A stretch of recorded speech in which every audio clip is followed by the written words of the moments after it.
Recently, a blogger from Shanghai visited the former site of the Carrefour store in Qibao, Minhan district, and was shocked by its dilapidation. Once a bustling and lively supermarket, this Carrefour had closed in October 2022, with surrounding factories and shops also shutting down. The area is now overgrown with weeds, presenting a desolate scene. The blogger reflected. In just 3 years, has it really declined to this extent? I never imagined such a drastic change. It's like a different world. Everything clearly tells us that this place has decayed, devoid of vitality. This area once encapsulated the passionate youth of the 80s and 90s generations. But now, it's all gone. These shops and signs seem to still narrate the past prosperity, but today, they are completely dilapidated. In 3 years, everything has changed, signaling the end of an era, whether we cling to it or not. The economy is really bad now. Before 2019, streets like this were always full of people. At 9 or 10 in the morning, people would come for coffee, desserts, and chats, be it foreigners or artistic youths. But now, it's empty. Around 5 or 6 coffee shops in the vicinity have only 4 or 5 groups of people. What does this signify? The economy is in a slump. Today, let's see what Shanghai's business looks like on a Sunday afternoon. Here on Anfu Road in Shanghai, a popular street, it used to be packed with people at this time in the morning. This is the Shanghai Drama Arts Center, a hotspot for the artistically inclined in the evenings. There are quite a few people around, but the occupancy rate in the stores is only about 40 to 50%. That means there are many who come for photo ops and check-ins, but not many who actually dine or grab coffee in the stores. The once queue for Block's famous ice cream spot now has hardly any customers. Unlike the past when there were hundreds lined up at the door, the past scenes of bustling streets during the festive season are no longer there. What's gone is gone forever. The retail property project in Qiantan Taikoo Li, located in the core area of Qiantan International Business District in Pudong, Shanghai, is a joint venture between Lu Jiezui Group and Swire Properties. It opened on September 30th, 2021. During its construction, there were high hopes that it would become a new commercial landmark in Shanghai, attracting numerous consumers. However, post-launch, the mall has not become the focal point for citizens and tourists as expected. A local woman expressed her disappointment. Shanghai is so desolate now. The Taikoo Li Mall in Qiantan is nearly empty. The Shanghai City God Temple Fuyoumen Small Commodities Market, located in a prime area of Shanghai, was once a must-visit landmark for visitors. Once thriving, it now stands quiet and deserted, having lost its vibrancy. The current crowd in City God Temple Commercial Complex is nothing compared to what I remember. This place used to be packed with people. Now, apart from the first floor, which still has some foot traffic, you'll find that the stationary shops and small goods markets on the upper floors are nearly empty. Many stores have closed their doors. The second floor, which sells clothing and bags, is also almost deserted. The basement, primarily for wholesale toys and also retail, is extremely quiet. Apart from myself, there are no customers at all. Built in 2001, the Fuyoumen Small Commodities Market attracted business people from across the country eager to make a profit. Located near the bustling City God Temple and Yuan Garden and just a 10-minute walk from the Bund, the market used to be packed with crowds and buzzing with activity. However, since 2015, the impact of e-commerce began to diminish its prosperity. The subsequent pandemic and strict lockdowns caught the merchants off guard, leading to significant losses. The merchants, who hoped for a major rebound in 2023, faced an economic downturn even more severe than during the pandemic. Although the market remains open, it's struggling to survive. I'm currently on Minjing Road in Yangpu, Shanghai. There are hardly any people on this road every day. It's desolate and quiet. You can see the businesses on this road are struggling. What can be done? Furthermore, the continuous closure of Carrefour stores, a French retail giant in Shanghai, has frequently appeared in media reports. On November 22, 2023, Shanghai's first Carrefour supermarket in Quyang, which had been operating for 27 years, announced its closure, evoking nostalgia as a symbol of an era gone by. At that time, there were still 3 Carrefour stores in operation in Shanghai: Gubei, Wanli, and Chuansha. However, a visit to the Gubei store on December 13th last year revealed a scene almost stripped bare. As one of Shanghai's earliest expatriate communities, Gubei was home to a large number of foreigners. Its unique international atmosphere contributed to making this Carrefour store the highest grossing in all of Shanghai, with annual revenues exceeding 1 billion yuan at its peak. But now with the departure of most foreigners, the Gubei Carrefour store has fallen from grace, facing closure. On January 12th, a netizen visited the remaining Carrefour store in Pudong's Chuansha, only to find it also clearing out stock and on the brink of closure. 这里是上海市浦东川沙的家乐福。 This is the Carrefour in Chuansha, Pudong, Shanghai. Its most glorious days were back in 2008 when it first opened. I remember going there. Wow, now as you can see, there are very few goods. I asked a staff member at the entrance, and he said they're only selling off the existing stock, and once that's gone, this Carrefour store in Chuansha will close. They're not restocking, hardly anyone's around, except for 1 or 2 staff members and a few customers. This was the situation on January 7th this year at the Wanli Carrefour store in Shanghai.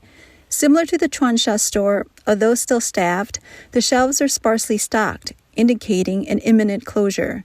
This signifies that 28 years after Carrefour entered the Chinese market, it will completely withdraw from Shanghai in 2024. Carrefour, as the pioneer of the hypermarket model and the first foreign supermarket brand to enter China in 1995, has been impacted by recent economic conditions, leading to continuous losses in China's operations. This led to the closure of stores across China, with 106 stores shut down the first half of 2023 alone, a third of its peak count. The rise and fall of Carrefour seemed to symbolize the transition of an era. It was these foreign enterprises that fostered and witnessed the journey of China's economy from prosperity to decline. As this era comes to a close, it seems to declare to everyone that China's economic structure is undergoing a fundamental change, and its environment is no longer conducive for these foreign enterprises to thrive. A taxi driver in Shanghai, who has been operating luxury taxis for many years, also feels deeply about the changes in Shanghai in recent years. He shared his observations. In the past, I used to drive foreigners every day, but in these 2 or 3 years, I guess I've hardly driven more than 10 foreigners. Honestly, even before the pandemic, business was better than now. This year, I don't know what's going on. It seems like the economy won't recover. Look, even Shanghai's property prices have dropped a lot, especially luxury houses and large apartments. There are fewer people hailing cabs now. Before, there was so much traffic that you couldn't move, but now the streets are empty. I pass by a bar, and weeds have grown at its entrance, not a single car in sight. It used to be so lively. Bars are where the wealthy spend, and Shanghai is known as the Magic City. Now, places like the Night Shanghai in Huangpu District and Nanjing Road are deserted. In places like Changning District in Shanghai, particularly around Gubei, there used to be many Japanese and Koreans. Now there's none. The Korean street in Shanghai is no longer bustling, used to be packed with people.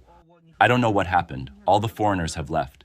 If you go shopping in the city center now, you'll hardly see any foreigners. During the New Year's Day holiday, this taxi driver visited Shanghai's Bund at noon, expecting it to be crowded.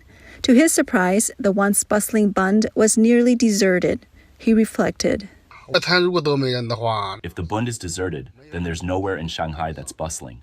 Some say that taxi drivers cannot carry the future of a city, but they can witness the changes of a city and even a nation. Taxi drivers, traversing every corner of the city, have a profound understanding of its transformations. Through the words of this driver, it's evident how Shanghai has shifted from a thriving metropolis to its current state of decline. The withdrawal of foreign capital and the departure of foreigners marked the decline of this former international financial hub, now falling out of favor with foreign investors and becoming a relic of the past. The decline of Shanghai can be seen in the changing consumption patterns of professionals in the city's financial sector. A Tencent news report from January 12th, which garnered significant social attention, described a popular restaurant in Shanghai's Bund financial city with an average spend of 500 yuan per person, experiencing only 1 table of diners during lunchtime. The situation highlights the end of the era of high salary in Shanghai's financial circles. Dongjiadu Financial City and Shanghai's Bund is home to financial institutions like Oriental Securities, Haitong Securities, Taiping Insurance Group, and the Gold Exchange, with 14 headquarters of major companies within a 1.5-kilometer radius. This 5-star luxury hotel's Cantonese restaurant on the 3rd floor once ranked 7th in Liu Jiezhui for Cantonese cuisine on Dianping and a prime choice for business meals from nearby financial institutions. Used to be bustling and very hard to get a seat.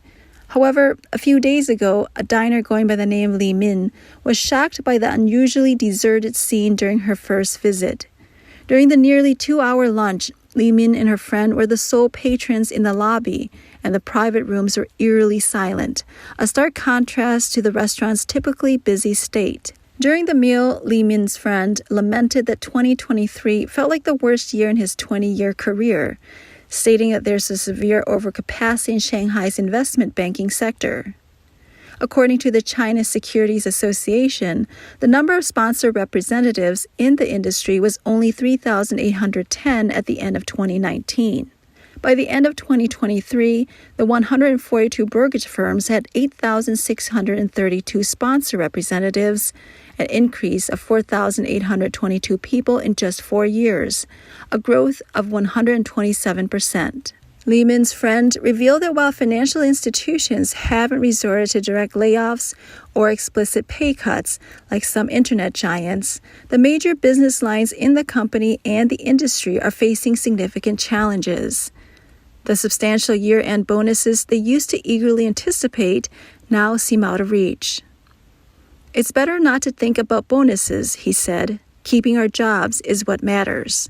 Brokerage firms are also struggling. Tianjiang, an employee of a state-owned brokerage, deals with numerous institutional and individual major clients. Recently, a colleague of his lost a significant client who liquidated positions worth tens of millions. Meanwhile, the pressure of client maintenance has sharply increased. Tianjiang said, "We're constantly berated by clients, leading to anxiety, hair loss, and even psychological issues." While investment banking and brokerage sectors face bleak prospects, the research departments are likely the first to face layoff issues. Tianjiang noted that there are rumors of layoffs in the research departments of several brokerages, including his own company, with some even speculating cuts of 1/3.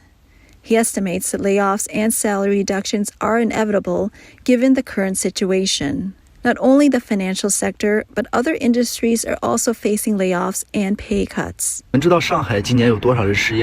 you know how many people in Shanghai have lost their jobs this year? I work in loans in Shanghai, and among my friends, 2 out of every 5 are unemployed. I've noticed that the employment environment in Shanghai is really poor. Many people get laid off, mainly because of poor economic performance and failure to meet targets.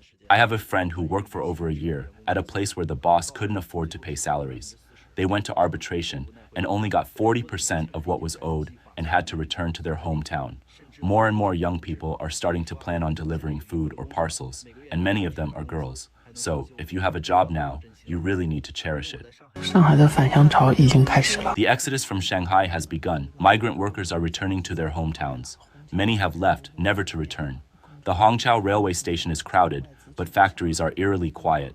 Since foreign enterprises withdrew from Shanghai, many factories have relocated, leading to massive unemployment. The exodus of foreigners from Shanghai has also brought an end to the good days for domestic helpers who previously served expatriate families. 上海到底少了多少老外？ Do you know how many foreigners have left Shanghai? Yuefu Household Services started providing domestic services in 2007, beginning with foreign clients. Back then, our clients were exclusively European and American families living in villas with 2 kids and a dog, requiring a day shift housekeeper for cleaning and cooking. The foreign domestic services sector was booming for many years, with many English-speaking housekeepers who would only take orders from foreign families, attracted by 13 months of salary per year, national holidays off, and 2 to 3 months of vacation annually. Despite the hard work, these housekeepers were willing to serve foreign families, but in recent years, there have been fewer and fewer foreigners. The pandemic in the past few years has further reduced their numbers. According to the 7th National Census in 2020, there were 169,000 foreigners in Shanghai at the time. However, according to the Shanghai Statistical Bureau, from January to June 2023, only 756,200 foreigners enter Shanghai, less than a quarter of the same period in 2019. With a 75% decrease in entries, the number of foreigners living and working in Shanghai has dwindled even more. According to this lady, these domestic workers who once specialized in foreign households now have to adapt to working for Chinese families. The workdays have increased from 5 to 6 days a week, and their income has decreased, with no 13th month salary or 2 to 3 months of vacation. Despite the reduced income, they have to continue working to make a living. It's similar to the housing prices in Shanghai. People are getting accustomed to the decline. For decades, China attracted thousands of foreign enterprises, including Taiwanese and Hong Kong investments, thanks to its policies of reform and opening up and cheap labor force. Shanghai, leveraging its traditional openness, gathered numerous Fortune 500 company headquarters and a large number of financial investment firms. These foreign enterprises brought high-quality job opportunities to Shanghai, attracting a significant talent pool, driving the city's construction and development, and establishing it as China's economic and financial center. However, now the confidence in China's economic prospects is rapidly eroding, and foreign investments are accelerating their withdrawal. As these foreign entities retreat, Shanghai's vibrancy and prosperity are vanishing, inevitably replaced by decline and depression. Shanghai's decline is intricately linked to the downturn of China's economy and the fading hope of recovery. On January 8th, Eurasia Group, the world's largest political risk consultancy based in the United States, released its top risks report for 2024, listing China's economic non-recovery as one of the top risks of the year. Reports indicate that China faced warning signs of an economic downturn last year, including foreign investor withdrawal, Moody's lowered outlook, stagnation in real estate purchases, and a stock market crash. This year, concerns over increasing geopolitical risks, the Chinese Communist Party's vague and contradictory policies, and ongoing regulatory crackdowns are expected to continue dampening interest in reinvesting in China. Additionally, China's unfavorable demographic structure, diminishing labor cost advantages, high debt levels, especially at the local level, reliance on state investment for growth, and Western efforts to de-risk are likely to further weaken hopes for China's economic recovery. The report forecasts that once the pandemic lockdowns are lifted, the momentum for China's economic reopening will dissipate. The real estate sector will remain weak, international demand for Chinese exports will decrease, and incidents of Chinese developers defaulting and bank failures will become more frequent. Furthermore, Xi Jinping's centralization of power and prioritizing security over growth will not only impact consumer, business, and investor confidence, but will also slow down the regime's response to economic and financial vulnerabilities. This is expected to exacerbate China's economic downturn, exposing cracks in the Chinese Communist Party's capability and legitimacy.